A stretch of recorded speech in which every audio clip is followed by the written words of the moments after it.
Welcome to the Romance of the Three Kingdoms podcast. This is episode 135. Last time, the kingdom of Shu was in trouble. Its indispensable man, Zhuge Liang, had died. And what's more, its most fierce warrior, the general Wei Yan, had started a rebellion. But when Wei Yan confronted a detachment of the Shu army, most of his own men quickly deserted, since they were in no mood to fight their own countrymen. They all just wanted to go home.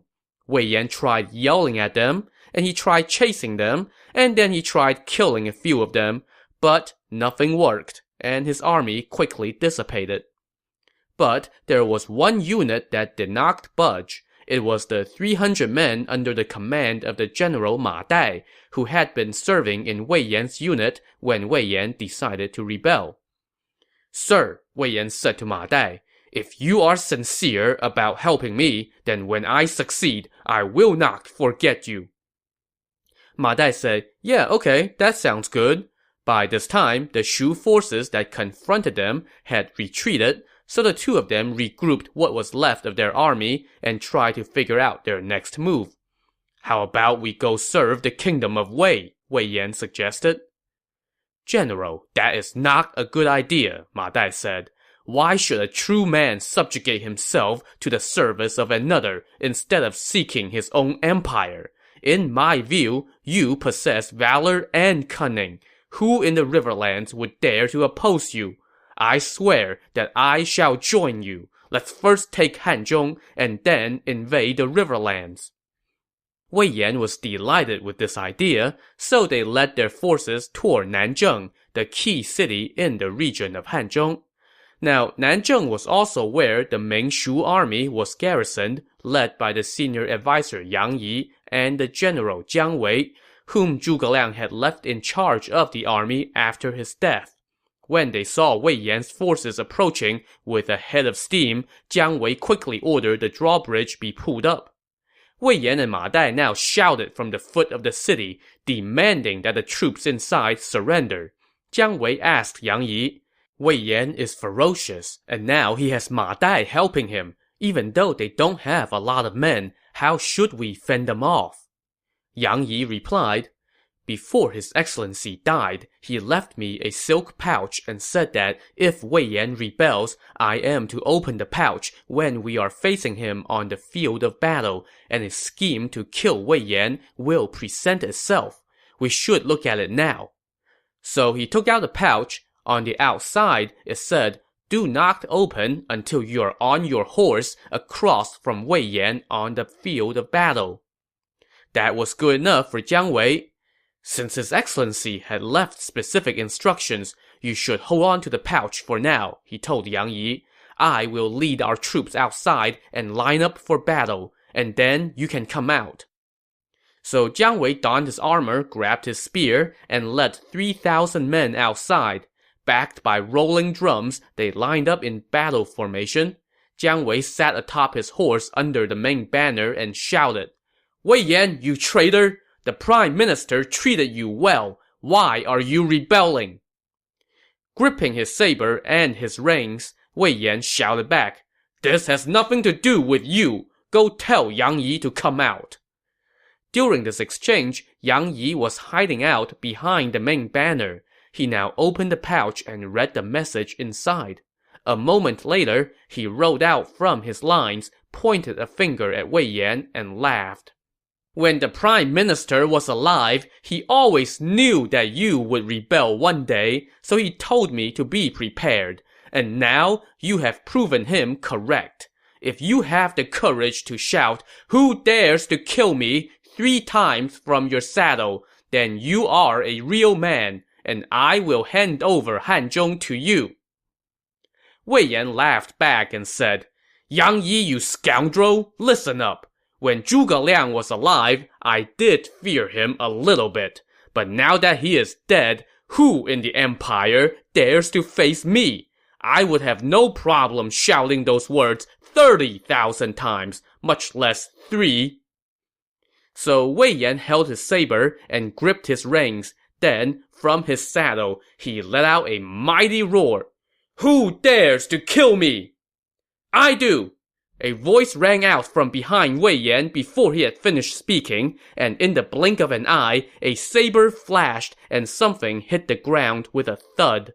That something was Wei Yan's lifeless body, and the man who had slain him was none other than the general Ma Dai, his supposed comrade. So, if you back up a couple episodes to when Zhuge Liang was lying on his deathbed, he was handing out instructions to a bunch of people. One of those people was Ma Dai. Now, we didn't know at the time what he had told Ma Dai, but now we do. The message in the silk pouch told Yang Yi that Ma Dai was a plant, so Yang Yi carried out the scheme as instructed, and sure enough, Zhuge Liang had just reached from beyond the grave to take Wei Yan with him. Now, I should pause here and point out that Wei Yan is a character who may have gotten a bit of a raw deal with his treatment in the novel.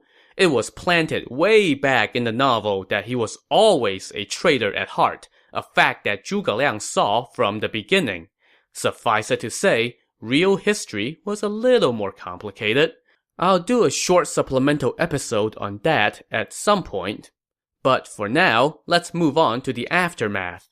So in the last episode, the Shu Emperor has sent a court official to go pretend to make peace between Wei Yan and Yang Yi so as to lull Wei Yan into complacency. But by the time this guy arrived at the city of Nanzheng, Wei Yan was already dead and the Shu army had been made whole once more. Yang Yi now sent an urgent dispatch to the emperor, telling him what happened. The emperor Liu Shan decreed that because of the service that Wei Yan had rendered to the state, he would receive a funeral. Yang Yi and company now returned to the capital Chengdu with Zhuge Liang's coffin. Liu Shan and all the court officials donned mourning clothes and went 7 miles outside the city to receive the coffin. Liu Shan wailed out loud, and everyone else, from the highest ministers to the lowliest peasants, also did the same. Their wails were so loud that they shook the ground. Liu Shan now ordered that the coffin be brought into the city and put in state at Zhuge Liang's residence, where Zhuge Liang's son kept watch. When Liu Shan returned to court, Yang Yi came to see him. Yang Yi had himself bound and asked to be punished for his offense. Of course, this was all just an act, since quite the opposite, Liu Shan was going to reward him for putting down Wei Yan's little uprising and getting the army back home in one piece. For his good work carrying out the instructions that Zhuge Liang had left him, Yang Yi was promoted to Director General of the Center.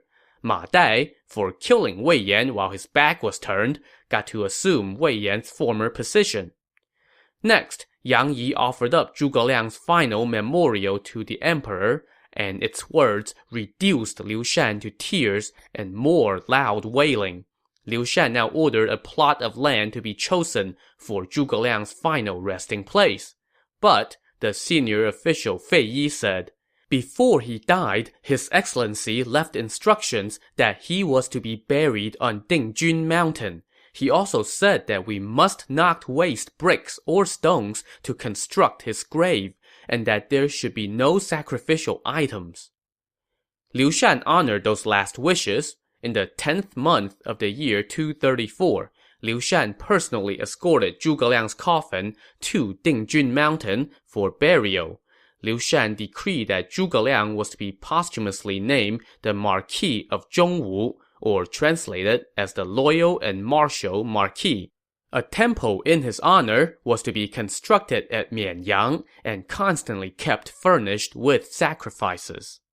And of course, we can't say farewell to Zhuge Liang without a couple more poems. For this occasion, we have 2 from the great Tang Dynasty poet Du Fu, who has just made a career out of serenading Zhuge Liang.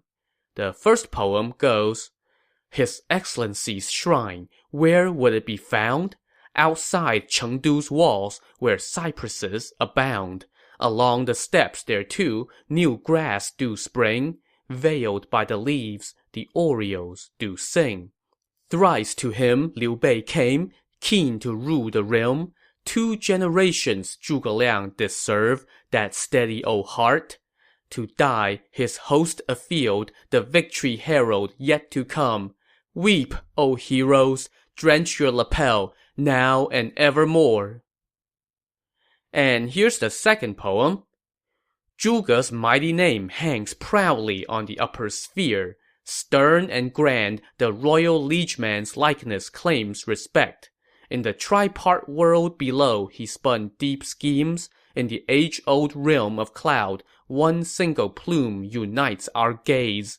Who rank his peers? Yi Yin and Jiang Ziya. In command, he was more sure than Xiao He or Cao Shen. But the stars had turned, he could not save the Han's reign. Toiling to the end, body broken, but will unbroke. After the funeral, Liu Shan returned to the capital, whereupon a nasty surprise awaited him. His officials informed him, "A message has arrived from the border. The kingdom of Wu has sent the officer Quan Cong at the head of tens of thousands of troops, and they're garrisoned on the border with no indication of their intentions." Well, that's not good. What should we do? Let's ask Zhuge Liang. Oh, right. Well, so what do we do? The senior court official Jiang Wan said, "I recommend that we send the generals Wang Ping and Zhang Yi to lead several tens of thousands of men to defend the key city of Baidi, just in case. Then, your highness should send an envoy to the kingdom of Wu to let them know of the prime minister's passing, and feel them out." Liu Shan said, "We must send someone who is adept at oratory." And with that, one man stepped forth and volunteered. It was an advisor named Zong Yu. So Liu Shan sent him on his way to the Wu capital. Upon paying his respects to the Wu emperor Sun Quan, Zong Yu looked up and saw that the attendants were all wearing the color of mourning. Sun Quan now put on an unhappy face and asked Zong Yu, "Your kingdom and mine are now one family, so why has your master garrisoned more troops at Baidi?" To which Zong Yu replied, "In my opinion, both your garrisoning of troops on our borders and our stationing of soldiers at Baidi are perfectly reasonable measures given the circumstances. There is no need to inquire about either one." Well, that brought a smirk to Sun Quan's face, and he said, "Your talent is no less than that of Deng Zhi's." So a quick refresher here. Deng Zhi was the Shu envoy that Zhuge Liang had sent to make peace with Dongwu after Liu Bei's death. He greatly impressed Sun Quan and convinced Sun Quan to ally with Shu instead of Wei. So Sun Quan was heaping praise on Zong Yu with that comparison. Sun Quan now told Zong Yu, "Ever since I heard about Prime Minister Zhuge's passing, I have been weeping every day and ordered my officials to go into mourning. I was worried that the kingdom of Wei would use this opportunity to invade Shu, so I stationed 10,000 men on our borders to provide aid. That was all." Zong Yu bowed and expressed his gratitude for Sun Quan's, concern. Sun Quan then added, "Since I have already sworn an oath of alliance with your liege, how can I break my word?" In fact, to prove his sincerity, Sun Quan now took a gold-tip arrow and snapped it in two, pledging, "If I go back on my former oath, may my family line go extinct." Sun Quan then sent an envoy to the riverlands with silk and incense and other ceremonial items to convey his sympathies. The envoy returned to the Shu capital Chengdu with Zong Yu and told the Shu emperor Liu Shan. When the lord of Wu heard about the prime minister's death, he too cried and went into mourning with all of his officials. He only stationed troops on the borders to guard against an invasion by Wei, nothing else. He has sworn on a broken arrow to never break our oath." Liu Shan was greatly delighted and relieved to hear this. He rewarded Zong Yu handsomely, gave the Wu envoy a nice tip, and sent him on his way. Next, it was time to put his own court in order. Just as Zhuge Liang instructed on his deathbed, Liu Shan appointed Jiang Wan as prime minister, regent marshal, and director of the secretariat, making him the new most powerful minister at court. Fei Yi was named chief of the secretariat and executive to the prime minister. Wu Yi was appointed general of chariot and cavalry and given imperial authority over the region of Hanzhong. Jiang Wei was named the general who upholds the Han and the Marquis of Pingxiang. He was put in charge of the forces stationed throughout the kingdom and was ordered to take up position in Hanzhong to help Wu Yi defend against the Wei. All the other officers remained in their old posts. These new appointments did not sit well with Yang Yi. He figured that being a veteran aide to Zhuge Liang and having rendered great service after Zhuge Liang's death, he was in line for a huge promotion. Now, he did get a promotion, but it was not as huge as he had hoped for. And what's more, he watched as Jiang Wan, who had a shorter service record than he did, receive the top post in court. So Yang Yi was rather disgruntled, and he grumbled about it to Fei Yi. To think, if I had taken the whole army and submitted to Wei after the prime minister's death, I would not have suffered such neglect. Well, Yang Yi grumbled to the wrong guy. Fei Yi promptly ratted him out to the emperor, and Liu Shan was enraged. He had Yang Yi thrown into jail and interrogated, and was ready to execute him. Jiang Wan, however, advised that Yang Yi's life be spared on account of his former service, so Liu Shan consented, and Yang Yi was stripped of his rank and sent into exile. In the end, though, Yang Yi was so ashamed of his own words that he slit his own throat. C'est la vie. So, we are now in the year 235, a good 50 years after the outbreak of the Yellow Turban Rebellion, the event that really set us on the course to where we are now. All the principal characters who dominated the novel thus far have now passed from the stage. But guess what? We still have a good 45 years left in the era of the Three Kingdoms. Alas, we do not have another 135 episodes left in this podcast.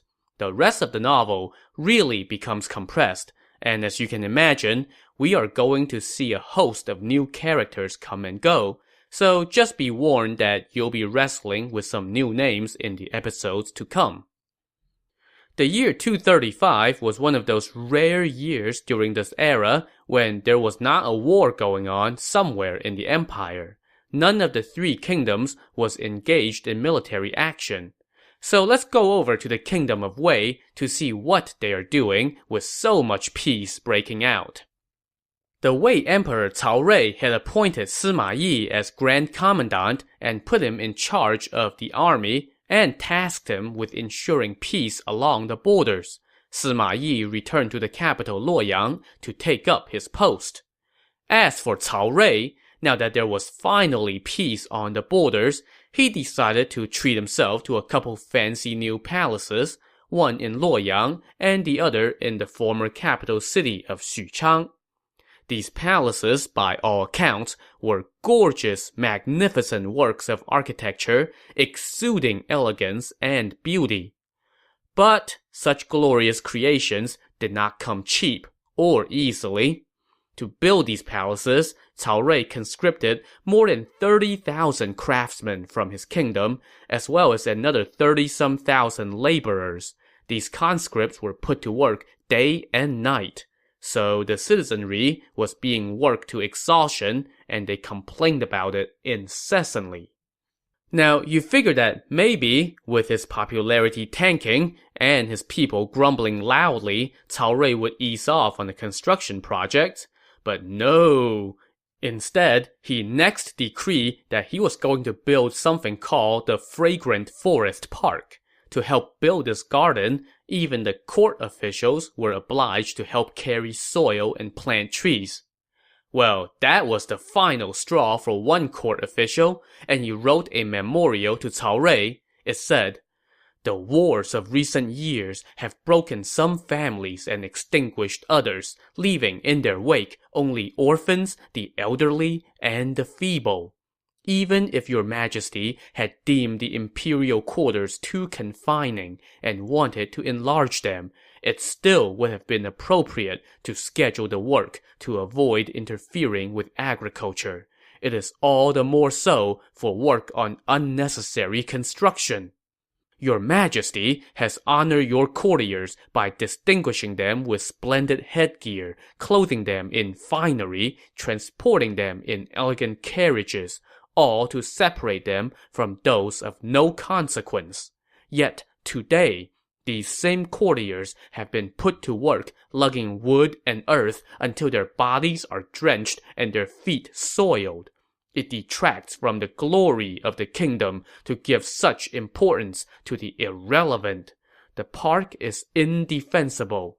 As Confucius said, the lord employs the vassal according to ritual formality. The vassal serves the lord with loyalty. How is the kingdom to stand with neither formality nor loyalty? Your servant knows full well that to speak thusly is to die. But my worth amounts to but one hair from an ox's hide. If one's life is useless, can death be a loss? Writing brush in hand, I let tears flow, in my heart bidding farewell to this world. My 8 sons might become a burden to your majesty after my death. Overcome with anxiety, I await your command. Incredibly, though, this guy did not get the death that he was expecting. Of course, Cao Rui was totally ticked off when he read the memorial, and his attendants suggested that he should in fact execute this guy. But Cao Rui said, "No, he has always been loyal and honorable. I will just strip him of his rank. But if anyone else dares to oppose my plans, they will be executed." Well, it turns out that somebody else had a death wish. A member of the crown prince's entourage had also seen enough. I mean, all this getting down in the mud with the peasants was so undignified for the 1%ers, you know? So he wrote a memorial to Cao Rui as well. Well, this time, Cao Rui did not hesitate to call for the executioners. Now that he had made an example of somebody and silenced dissent, Cao Rui summoned a court official named Ma Jun and asked him, "I wish to build a tall terrace so that I may commune with immortal beings and ask them for the secret of eternal life and youth." So, if your boss came to you and said, "Tell me how to find a way to live forever," what are you going to say? Now, keep in mind that this boss had just literally asked somebody who told him his plan was nuts. So yeah, choose your words carefully. Here's what Ma Jun told Cao Rui. Of the 24 emperors of the Han dynasty, the Emperor Wu enjoyed the longest reign and the longest lifespan. His longevity was no doubt due to his having consumed the essence of the sun and the aura of the moon. In the palace in the city of Chang'an, he built the cypress beam terrace. On that terrace, they erected a bronze statue. The statue held a bowl with both hands. It was called the bowl for receiving dew. It caught the congealed mist called heaven's ambrosia, or the sweet dew, which fell from the northern dipper in the middle of the night. If this liquid is combined with ground-up fine jade and consumed, it can reverse aging and restore youth. Okay. Well, Cao Rui evidently believed this. In fact, he was delighted. So he immediately dispatched Ma Jun with 10,000 men to go to Chang'an. Their job? Move that bronze statue into this new park that Cao Rui was building. So yeah, Ma Jun just got put in charge of his own cockamamie idea. So, Ma Jun and his 10,000 men arrived at the terrace in Chang'an, and they started building a scaffolding so that they could climb to the top of that terrace. The terrace was a good 15 feet tall, and the bronze column on top of it was 10 arms length round. First, Ma Jun ordered his men to take down the bronze statue. It took a bunch of guys, but they did manage to remove the statue from the top of the column. But when they brought the statue down, they were astonished to see tears in its eyes. Just as they were getting freaked out, a sudden violent gale kicked up, sweeping up a hailstorm of sand and pebbles that was followed by a deafening roar which sounded like the heavens collapsing or the earth opening up. In that moment, the terrace collapsed and the column fell over, killing more than 1,000 men. Shrug, plenty more where those came from. The more important thing was that Ma Jun now had the golden bowl in his possession. His men rushed their prize back to the capital Luoyang and presented the bowl and the statue to Cao Rui. Now, you figured Cao Rui would at least give them a pat on the back, but instead, his first question was, "Where's the bronze column?" Ma Jun replied, "That column weighs 1,000,000 pounds. We can't move it." Cao Rui was like, "Come on, man. I pay you to think outside the box. So here's what you do. Go break that column into 1,000,000 pieces and bring those 1,000,000 pieces back to the capital." Okay, so that was done. But what was he going to do with 1,000,000 little pieces of bronze column? Well, Cao Rui had the pieces all melted down and recast into 2 bronze human statues, a bronze dragon, and a bronze phoenix. The human statues were placed outside the gates of a mansion. The dragon and phoenix were placed in front of the court. He then proceeded to fill his park with exotic fauna of plants and animals, sparing no expenses.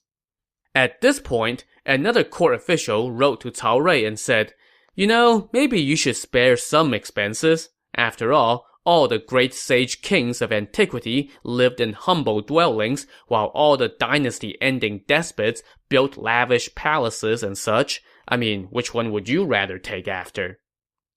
Alas, Cao Rui ignored this advice and continued with his building projects. He had a tall terrace constructed, and on it, he placed the bronze statue and golden bowl that he had sharked from Chang'an. But that's not the end of it. Now that the happiest place on earth had been constructed, Cao Rui decreed that it must be filled with beautiful women. So girls from throughout the realm were selected and basically conscripted into his harem, housed in a fancy new garden. More officials wrote to him to complain, but Cao Rui just put his fingers in his ears and went la la la la la la la. At the same time he was making a mess of things on the public front, Cao Rui was also making a mess of things on the home front. At this time, he had an empress, one Empress Mao. Before Cao Rui became emperor, they were a very loving couple. So after Cao Rui ascended to the throne, he named her his empress. But after a while, Cao Rui's eyes began straying in the direction of another woman, a Lady Guo. And of course, this was perfectly fine by the standards of the times, since every Chinese emperor was expected to have a concubine or 2 or 50. This Lady Guo was both beautiful and intelligent, and Cao Rui adored her and spent every day enjoying her company. In fact, he enjoyed her company so much that he did not set foot outside her palace for more than a month. Then, one spring day, all the flowers in the garden were blooming, so Cao Rui and Lady Guo decided to move their party to the garden. While they were drinking and making merry, Lady Guo suggested, "Why don't we ask the Empress to join us?" But Cao Rui scoffed, "If she is around, I couldn't enjoy a single drop of wine." So Cao Rui ordered all the palace servant girls that they were not to tell the Empress a word about this. As luck would have it, Empress Mao was actually nearby. She had been bored out of her mind since Cao Rui hadn't bothered to visit her in more than a month.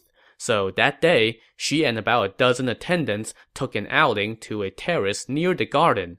While there, they heard the sound of music wafting through the air. When she asked where that music was coming from, one of her maids said, "His Majesty and Lady Guo are drinking and enjoying the flowers in the garden." Well, that put a damper on the outing for Empress Mao, and she quickly returned to her own palace. The next day, she went out again in a small carriage in search of more amusement. She ran into Cao Rui in a winding corridor. "Your Highness must have had lots of fun yesterday at the North Garden," she said to Cao Rui with a smile. But that smile was met with an angry countenance. Cao Rui was not amused in the least that somebody had defied his orders and told the Empress what he was doing. There was going to be hell to pay.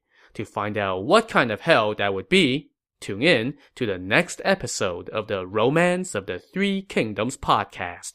Thanks for listening.